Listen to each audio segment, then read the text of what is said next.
But the final block is very interesting as well for theme 3. For the final presentation, we have a futurist for you instead of a media use case, because now we will explore the future of liquid content and how AI can support hyper-personalization in journalism. How will content be selected for you? How will it mold into the shape you need in that moment? A podcast, a summary, a personal think piece.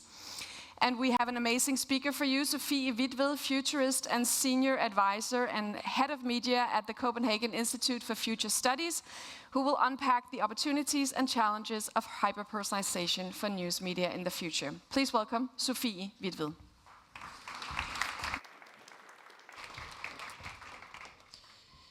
Thank you so much, and I'm really excited to be here, and I only have a short time to talk about my favorite topic at the moment, which is liquid content, but I'll also tell you a little bit about my sort of way of looking at the media industry. So my son, he's turning 17 today, which is amazing, so congratulations to him.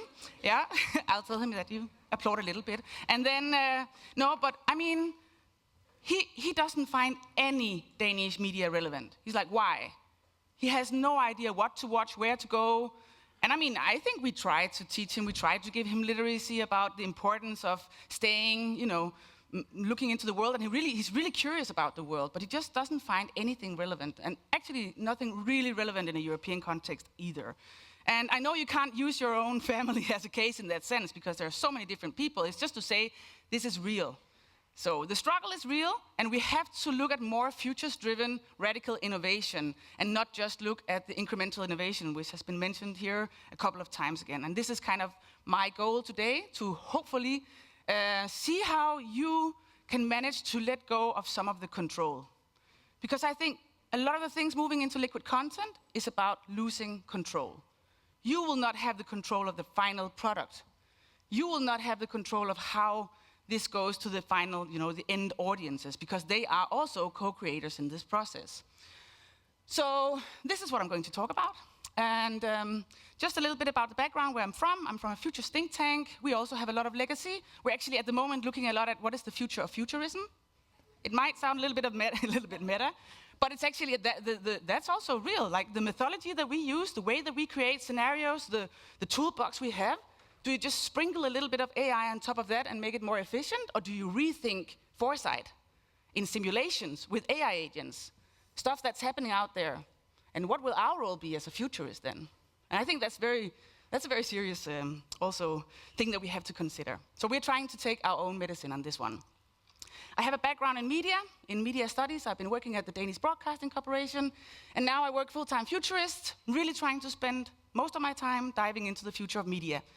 And the lucky thing about being in a position as mine is that I don't have a legacy that I need to protect. You know, I don't need to protect the article. I don't need to protect the newsroom. I can really try to detach myself from that and see, can we look at this as a completely new way?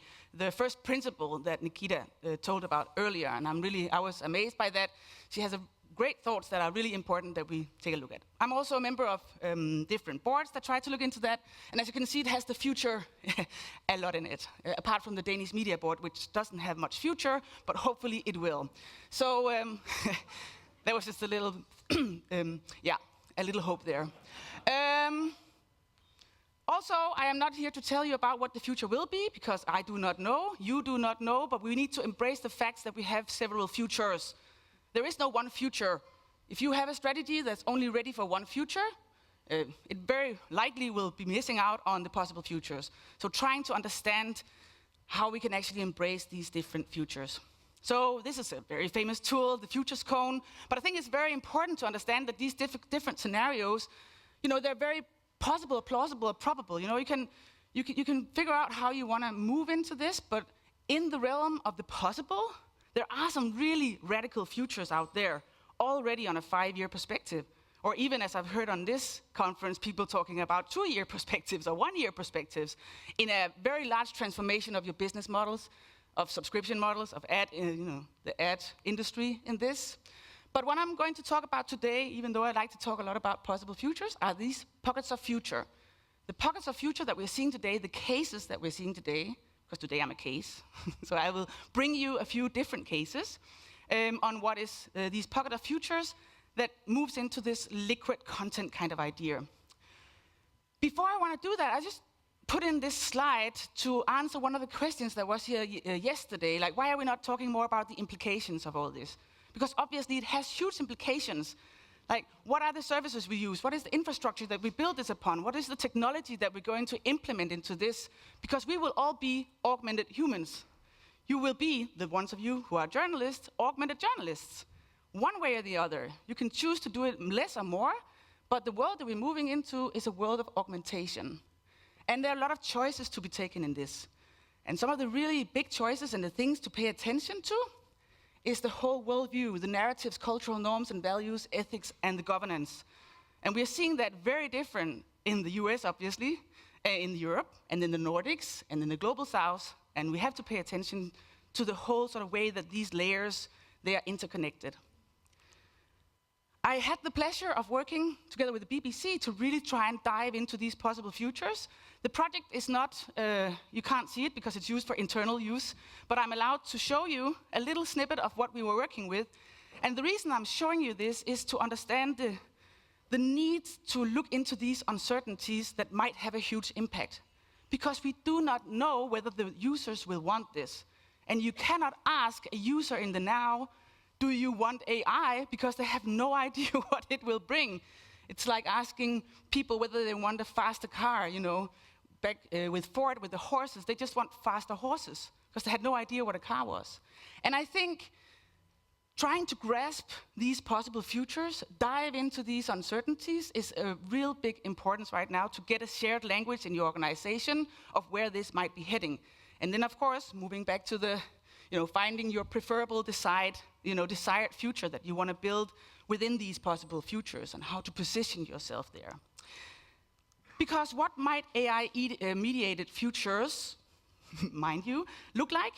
And do we even dare to imagine them? I think there is this imagination crisis because we're afraid of what might come out of this. And all media companies have a position in this, and this position might be lost. I mean, we've heard that. So do we even dare to try and imagine what this might bring? So instead, we focus a lot on the existing. The existing way you do things, like I do as a futurist with the existing tools, sprinkle a little bit upon it, make it a little bit more efficient, make it a little bit more cheap. I used to have more creative, but I didn't bring that here because that's a bigger discussion. But again, the existing tools. Or should we maybe more look into the next phase, the AI native phase, with new AI-mediated workflows, with new liquid formats, with new types of media, with new ecosystems, new business models. This, for me, is where we have to put our attention. This, for me, is what this conference is about next year, and that we have many more examples. I think we had some great examples today, but a lot of the examples are over here. And do you spend time thinking about this? If not, should you maybe, together with some of your fellow competitors, actually, and try to collaborate a little bit? Today I'll be talking mainly about the new liquid formats, not so much about the business models, not so much about other things. I just want to ensure that you pay attention to this. And also pay attention to this, because this transformation phase is going to be interesting to see how to embrace that in a good way, and to understand all the different needs, and understand all the different implications it has, both in the organization and us as human beings. This is very, very important. So, liquid content. I think it's actually said here on stage earlier on that anything can become anything. So anything becomes everything is what Cristobal Valenzuela, who's a co-founder and CEO of Runway. How many of you know Runway? Yeah, it's good knowledge in here. For the ones of you who don't, this is a text-to-video tool, and their capabilities, it's like Sora, I would say, but they were there before. It's a text tool. For instance, I made this image just by saying liquid content, first in ChatGPT, and then I put it into Runway and said, make the waves alive, and then comes this. I mean, it's simple stuff, right? But this is a way of showing that I actually don't have a need to control my own language content anymore. I'm trying to put it in and say, how can it become the best possible way out there? So the way I see liquid content is this possible paradigm shift in media production, distribution, and experience powered by generative AI and data. where the content becomes dynamic, context-aware, and I think this contextual awareness that moves into our surroundings and our physical surroundings, we were talking about sensors before, all that, and the continuously adaptable across platforms, devices, and formats and user preferences. So it's a completely new, more dynamical sort of way of looking at content that doesn't have a static sort of state. Unlike static content, liquid media is shaped by real-time data, generative AI, and immersive technologies to flow seamlessly and evolve to response to individual interaction environments and intent. So I think when it comes to control, the intent can still be there. But a lot of the other control about the shape that it's in, sort of the actual way that it's being shaped, we need to let go a little bit of control of. So obviously the question is, which is a critical question, and also has been discussed, in what format does it start then? Does it start with an article? What kind of input do we put in there? How does this even flow from what to what? And I think it was discussed before, and I'll come back to that later, whether the whole idea of how the internet is being shaped might very likely change from this as well. And I attended a really interesting conference here in London by Aspen Institute on News and AI. And one of the people there, it's on the Chatham House rule and all that, so we can't say who, but what if we're optimizing a product that people no longer want? A lot of the products that you're working on right now, is that actually what people want in the future? Like, what are you spending all your resources and your imagination power and everything that you have for products that might not be needed in sort of the next phase? We will need to think about strategic fit. And there are some strategic fits, hopefully you have some of those in the now, but when we look into the possible futures and look into the third horizon, this fit might change. So pockets of futures that are embedded in the present are extremely important to watch, and you have seen some of these at this conference. But it also takes another mindset, and that mindset is not always easy to nurture, and it doesn't always thrive in places where it can't be let more free, so to say. So we have to reimagine, let go of some of the things we know, and start reimagining over here. So back to the cases. In order to understand how this might change and how we might get content, actually, there was going to be a full presentation on particle news, not by me, but by particle news. But how many of you know particle news? Yeah, great. Knowledge of that. The ones who don't, these are the kinds of pockets of futures to pay attention to, where they try really to focus on users. And as the same with Prorata, they try to see, can we do it in a way that's also beneficial for publishers? Can we also support the creators? And I think trying to figure out how those models might look, in the sense that what they do is that they take content, and you heard a lot of this before, and they make it bit-sized. So they try to figure out how you can sort of get it in the format when you want it, tell it to me like I'm 5, the classical things. It's not so new, but I would say the technology that's supporting it is starting it to become much more better. And I think, when is it good enough for users actually to want to use this service instead of using the original source, whatever that then will become? Another of these pockets of futures is news bang. So they say they're transforming news into actionable values. I think it's an interesting statement. And the whole idea, and I think also this kind of way of looking at it, swipe for insights, make it easy for people to get it into something that fits their needs at the moment that they want it. And again, more like a podcast, like hold to ask, I'm thinking, I'm answering. They're like, you can interrupt it as you can on Notebook LM, and I think that Nikita was also talking about some of these features, or it has been mentioned here on stage, the whole idea of interaction and having conversations, which means that the content is no longer static, it's liquid. The content becomes dynamic, adjustable to your context in whatever form you'd like it. Another one is this, the project EXO. Do you remember Channel 1? Anybody remember? I've been working a lot with the metaverse as well, and Channel 1, they wanted to do this kind of, I guess it was a kind of a weird flow understanding of a broadcast that was AI created with these avatars. Anyway, they pivoted into trying to see how can we shape news in different ways. So for instance, take this, where you can have a subject and you can sort of choose what kind of depth you want. But the thing is, again, with the swipe for insights, it's the user face, so the UX aspect of this is getting more and more easy to sort of interact with. And it's interesting to see, would this be something that users would like, kind of get it in the way that they want it, in a very easy interface. So this is not online yet, so it's not like, it's just a project still. So it's a little pocket of future that hasn't really been becoming anything, so there are no business model on this yet. Another one is proxy, and we have been talking about AI agents. The interesting thing with proxy is that it's already been doing some, there are already some pre-prompts for the media. And I think this shows a little bit of the perspective. Because we talk about these different, we talk about bias, we talk about constructive journalism and all these things. This is a constructive way to try and to look at perspectives in different ways. So balanced news, whatever that means, I don't know the algorithms underneath it. What's trending on X? You might, yeah. Daily news digest, right, left, unbiased news. Uplifting news. It's an interesting thing where then the agents go out and they pick kind of the things that fit into what you want and how you want to see it. Do the users want to choose these things? We don't know that yet. But it's an interesting perspective. If we truly believe that we want, to understand the world more complex, maybe this is a way to do it. And the last pocket of future on this more liquid content, where content becomes more dynamic and more in an interaction with the users, is tolans.